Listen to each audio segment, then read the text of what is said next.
Star प्रवाह वाहिनीवर काही दिवसांपूर्वीच TRPचं कारण देत एक मालिका बंद करण्यात आली। मात्र आता ही मालिका यूट्यूबवर प्रेक्षकांनी अक्षरशः डोक्यावर घेतली आहे।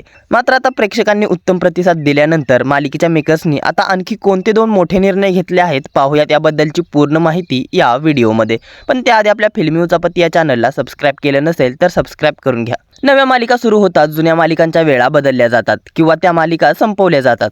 मराठी टेलिव्हिजनवरती अशीच एक लोकप्रिय मालिका जिनं अवघ्या 5 महिन्यात गाशा गुंडाळला। मालिका संपणार असल्याची माहिती समोर आल्यानंतर प्रेक्षकांबरोबरच मालिकेच्या मेकर्सनाही मोठा धक्का बसला।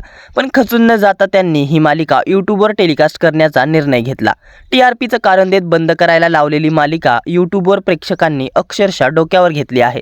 मालिकेच्या मेकर्सनी आता आणखी 2 मोठे निर्णय घेतले आहेत। तर ही मालिका आहे स्टार प्रवाह वाहिनीची 14 जून रोजी बंद झालेली मी सावित्रीबाई ज्योतिराव फुले। ही मराठी मालिका काही दिवसांआधी ऑफ एअर गेली। मालिकेचा TRP कमी असल्याचं कारण देत मालिका स्टार प्रवाह वाहिनीवरून बंद करण्यात आली। मालिकेचे निर्माते आणि अभिनेते अमोल कोल्हे यांनी समोर येत हा संपूर्ण प्रकार सांगितला होता। मी सावित्रीबाई ज्योतिराव फुले ही मालिका स्टार प्रवाहावरून बंद झाल्यानंतर ती अमोल कोल्हे यांच्या मराठी वारसा या यूट्यूब चॅनलवर सुरू करण्यात आली। यूट्यूबवर रिलीज होताच या मालिकेला भरभरून प्रतिसाद मिळतोय।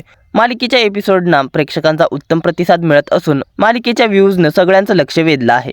मी सावित्रीबाई ज्योतिराव फुले ही मालिका 20 जून पासून सोमवार, बुधवार आणि शनिवार या दिवशी मराठी वारसा या यूट्यूब चॅनलवर येत आहे। आता या मालिकेचे एपिसोड हिंदी भाषेतही उपलब्ध होणार असल्याची माहिती अमोल कोल्हे यांनी दिली आहे। त्याचबरोबर त्यांनी मराठी वारसा नंतर आता अनमोल भारत हे नवं यूट्यूब चॅनल सुरू केलं आहे। मुंटाशी बोलताना अमोल कोल्हे यांनी सांगितलं की प्रेक्षकांचा भरभरून प्रतिसाद मिळतोय, त्यामुळे ही मालिका आता 6 दिवस प्रेक्षकांच्या भेटीला येणार आहे। या नव्या प्रयोगाबद्दल आम्ही मालिकेला मिळणाऱ्या प्रतिसादाबद्दल इंडस्ट्रीतील अनेक मंडळींनी वैयक्तिकरित्या माझ्याशी संपर्क साधला आहे। त्यांनी कौतुक देखील केलं आहे। मात्र हे कौतुक अजूनही दबक्या आवाजातच होताना दिसत आहे। अमोल कोल्हे पुढे म्हणाले की यूट्यूबच्या माध्यमातून मालिका प्रेक्षकांपर्यंत पोहोचवण्याचा प्रयत्न आणि त्याला मिळणारा पॉझिटिव्ह रिस्पॉन्स याविषयी खुलेपणानं फारसं बोललं जात नाही।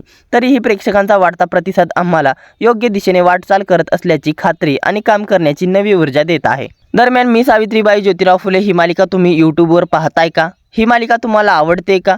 आणि डॉक्टर अमोल कोल्हे यांच्या या वक्तव्यावरती काय आहेत तुमच्या प्रतिक्रिया?